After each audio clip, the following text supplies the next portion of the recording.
Hello sir, कैसे हैं आप? मैं बिल्कुल ठीक हूँ भैया। ओके सर, आपका इंटरव्यू कैसा रहा? इंटरव्यू बहुत ही अच्छा था और कॉर्डियल बोर्ड मिला था मुझे, दिनेश दास सर का बोर्ड था। Okay okay. एंड सर, अपना एजुकेशनल बैकग्राउंड और आपका नाम क्या है? मेरा नाम अमन प्रताप है और मेरी अर्ली एजुकेशन सैनिक स्कूल तिलैया से हुई है, झारखंड। और उसके बाद मैं नेशनल लॉ यूनिवर्सिटी रांची से लॉ की पढ़ाई की है और अभी मैं सिविल सर्विसेज की तैयारी कर रहा हूँ। सर, ये आपका कौन सा अटेम्प्ट है और इंटरव्यू कौन सा है? ये मेरा 5वां अटेम्प्ट है और ये मेरा दूसरा इंटरव्यू है। ओके, तो सर सबसे पहले बात करें अगर इंटरव्यू की, तो वहाँ पर से इंटरव्यू पैनल के द्वारा किस तरह के क्वेश्चंस आपसे पूछे गए थे? मेरे जॉब से रिलेटेड क्वेश्चन पूछे गए थे। मैं पहले मिनिस्ट्री ऑफ होम अफेयर्स में कार्यरत था। ओके। उसके अलावा मेरा ऑप्शनल लॉ था, तो लॉ से बहुत सारे क्वेश्चंस थे। लेडी मेंबर थी एक, वो ओपिनियन बेस्ड क्वेश्चंस पूछ रही थी। तो वैरायटी ऑफ क्वेश्चंस थे मेरे। सर, किस तरह के क्वेश्चन थे, मेंशन करना चाहोगे थोड़ा सा? मेरा इंटरनेशनल लॉ में ऑनर्स है, तो कुछ क्वेश्चन इंटरनेशनल लॉ के थे। Okay. Rule based global order क्या है और आईसीजे का फंक्शनिंग कैसा होता है। इसके अलावा जो ओपिनियन बेस्ड क्वेश्चंस थे, तो उसमें एक क्वेश्चन था कि अगर जैसा राइट टू एजुकेशन को फंडामेंटल राइट बनाने से क्या फ़ायदा हुआ, और क्या राइट टू हेल्थ को बनाया जाना चाहिए फंडामेंटल राइट, और अगर मैं चीफ सेक्रेटरी हूँ तो कैसे राइट टू हेल्थ को इम्प्लीमेंट करना चाहिए, क्या प्रॉब्लम्स आएगी, क्या चैलेंजेस होंगे। तो ऐसे ओपिनियन बेस्ड क्वेश्चंस भी आए। सर, करंट अफेयर के आपके ऑप्शनल से कुछ सवाल थे? करंट अफेयर्स से सुप्रीम कोर्ट जजमेंट से कुछ क्वेश्चंस थे, जैसे जो महाराष्ट्र में स्पीकर का केस चल रहा है उससे एक क्वेश्चन आया था। तो सर, आपका जो ऑप्शन कौन सा सब्जेक्ट है? लॉ है मेरा ऑप्शन। अच्छा, तो लॉ, तो उन्होंने इसी वजह से इस तरह के सवाल पूछे थे, सुप्रीम कोर्ट जजमेंट वगैरह। जी जी जी, बिल्कुल लॉ के। सर, अगर मैं बात करूँ कि आप काफ़ी लंबी जर्नी रही है आपकी, 5 अटैम्प्ट आपने दिए हैं, तो इस लंबी जर्नी में आपने, क्योंकि होता क्या है कि 1-2 साल देने के बाद ही स्टूडेंट्स को स्ट्रेस, एंजाइटी और ये सारी चीज़ें होने लगती हैं, तो आपने किस तरह से मैनेज किया इन सब चीज़ों को, और इतनी लंबी जर्नी जो आपने यहाँ तक कवर किया है उसके बारे में थोड़ा सा बताइए। मतलब स्ट्रेस एंजाइटी बहुत ही नेचुरल है और पहले अटेम्प्ट में फेल करने के बाद मुझे भी हुआ था। उसके बाद मैंने जॉब ज्वाइन कर लिया था, बट जब जॉब में मैं था तो मुझे रियलाइज़ हुआ कि ये मेरी कॉलिंग नहीं है, और मैं एक्चुअली बहुत ही इंस्पायर्ड था कि मुझे सिविल सर्वेंट बनना है। और वो इतना ज़्यादा था कि मैं अपना जॉब छोड़कर ये तैयारी करने आया। तैयारी करने जब आया तो उसके बाद पहले 2 अटेम्प्ट अगले मैं फिर फेल कर गया प्रीलिम्स में, लेकिन हिम्मत नहीं हारना है और अपने आप को इम्प्रूव करते रहना है। हमेशा हमें देखना है कि पिछले से ज़्यादा कितना अच्छा कर रहे हैं हम। तो ये एक जो इम्प्रूवमेंट होता है, ये स्ट्रेस को भी कम करता है और आपको एक सेल्फ सेटिस्फैक्शन भी आता है कि पिछले साल से मैं बेहतर परफॉर्म कर रहा हूँ। तो उस हिसाब से मैं अपने अटेम्प्ट्स को यूज़ भी कर रहा हूँ और मुझे लग रहा है कि हर अटेम्प्ट में मैं कुछ बेहतर कर रहा हूँ। तो होप सो इस बार फाइनल अटेम्प्ट रहा है मेरा। सर, आपने कहा आप इससे पहले जॉब में भी थे, लेकिन बहुत से एस्पिरेंट 3-4 अटेम्प्ट देने के बाद में 2-3 अटेम्प्ट देने के बाद सोचते हैं कि प्लान बी होना बहुत ज़रूरी है। तो आपने तो प्लान बी छोड़ करके फिर आए आप, कैसा, आप क्या कहते हैं प्लान बी के बारे में, क्या होना ज़रूरी है या फिर नहीं? अभी तो जैसा सर्कमस्टांसेस है तो मुझे लगता है कि प्लान भी होना बहुत ज़रूरी है। और इनफैक्ट लोग कहते हैं अब तो UPSC unpredictable public service commission है, तो बहुत लोगों को से मैंने ये सुना है कि अब तो यूपीएससी प्लान भी है और प्लान ए कुछ और है, कि प्लान ए को करते करते अगर यूपीएससी निकल गया तो ठीक है। बट ये सब डिपेंड करता है कि आप किस टाइप के एस्पिरेंट हैं। अगर आप कुछ ऐसे, आपके पास प्रोफेशनल डिग्री है, तब तो आप प्लान बी के विदाउट भी चल सकते हैं। जैसे अगर मैं बात करूं लॉ स्टूडेंट्स की, जिन्होंने लॉ में ग्रेजुएशन किया है, तो हमें बहुत ज़्यादा डरने की ज़रूरत नहीं होती थी, क्योंकि हमेशा लगता था कि अगर ये नहीं होगा तो मैं कभी भी जाके कोर्ट में प्रैक्टिस कर सकता हूँ। तो बट जिनके पास ऐसी डिग्रीज़ नहीं है, उनके लिए बहुत ज़रूरी है कि आप प्लान बी लेकर चलें।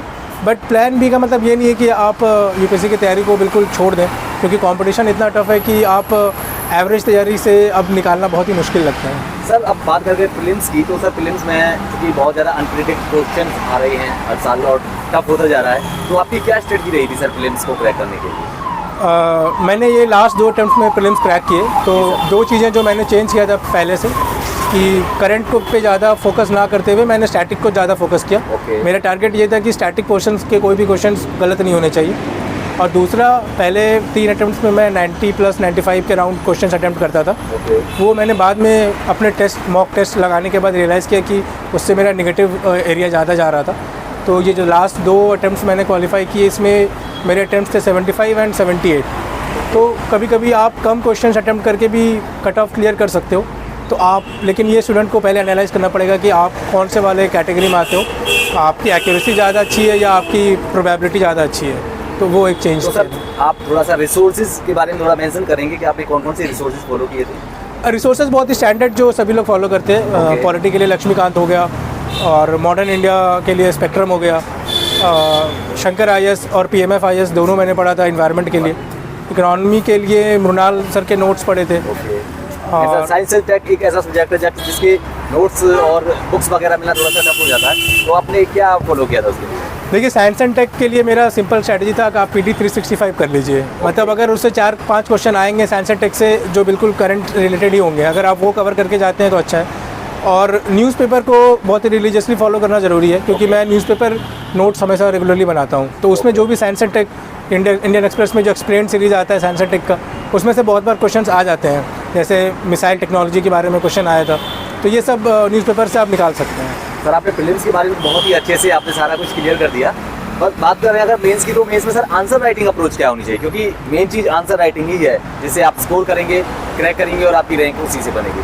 तो सर आपकी क्या अप्रोच थी आंसर राइटिंग के लिए? मेरा आंसर राइटिंग का अप्रोच बहुत ही सिंपल था कि आप पहले क्वेश्चन के डिमांड को समझ लीजिए और कितने कम से कम वर्ड्स में आंसर कर सकते हैं। ज़रूरी नहीं कि 2 पन्ने भरने ही भरने हैं, बिल्कुल क्वेश्चन का डिमांड हर फुलफ़िल हो जाना चाहिए। क्योंकि अभी क्या है कि हर क्वेश्चन में आप देखेंगे कि 2-3 रिक्वायरमेंट्स हैं, उन सबको टारगेट करना बहुत ज़रूरी है। इसके अलावा हर GS पेपर का आंसर राइटिंग का स्ट्रक्चर डिफरेंट है। और जैसे अगर मैं ज्योग्राफी या इन्वायरमेंट इनकी बात करूं, तो इनमें डायग्राम्स की बहुत ज़्यादा अहमियत बढ़ जाती है। तो GS पेपर 1 में कोशिश करते हैं कि ज़्यादा से ज़्यादा डायग्राम्स बनाऊं।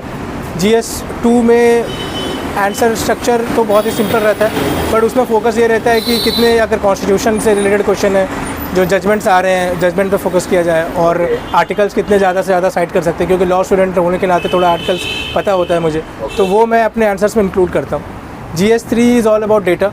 आप कितना भी अच्छी बातें लिख लो GS 3 के पेपर में, अगर आप उसको डेटा के साथ नहीं सपोर्ट कर रहे हो तो पेपर चेक करने वाला इम्प्रेस नहीं होता है। क्योंकि कंपटीशन बहुत टफ है और एवरीवन इज़ राइटिंग कि क्या इकोनॉमिक्स का आंसर है, but it must be supported data के साथ, तो वो आपको GS 3 में एडवांटेज देगा। लास्ट में एक सवाल ये है कि क्योंकि ये जो जर्नी है, कई बार स्टूडेंट्स को अपने घर से बाहर भी रहना होता है, क्योंकि बहुत से जो है बाहर रह करके तैयारी करते हैं, लाइब्रेरी में पढ़ना होता है, तो एक जो सपोर्ट सिस्टम होता है तो किस तरह का होना चाहिए? फैमिली, रिलेशनशिप, फ्रेंड्स, तो किस तरह का ये चीज़ें कितना मैटर करती है? क्या होना ज़रूरी है या फिर पढ़ाई में ही लगे रहना चाहिए? नहीं, मतलब ये तो बहुत पुराना कॉन्सेप्ट है कि UPSC तपस्या है और सब कुछ त्याग करके यहाँ बैठना पड़ेगा। मुझे नहीं लगता कि आज के टाइम पर ये बहुत रेलिवेंट है। कंपटीशन बहुत टफ है, स्ट्रेस बहुत ज़्यादा होता है, मेंटल हेल्थ बहुत ज़रूरी है। आप साल भर क्या तैयारी करते हैं वो 50% मैटर करता है, और उस 2 घंटे बैठ के प्रीलिम्स के पेपर में क्या करते हैं वो 50% मैटर करता है। तो ज़रूरी है कि आपकी मेंटल हेल्थ बहुत अच्छी रहे। और आई थिंक फ्रेंड्स से बड़ा कोई सपोर्ट सिस्टम नहीं है। ऑब्वियसली फैमिली हमेशा हमारी सपोर्टिव रहती है, किसी का भी फैमिली हो, बट एक UPSC की तैयारी क्या डिमांड करती है, क्या चैलेंजेस होते हैं, ये आपके फ्रेंड से ज़्यादा कोई नहीं जानता। मैं लकी हूँ कि मेरे बहुत अच्छे फ्रेंड्स रहे सर्कल में।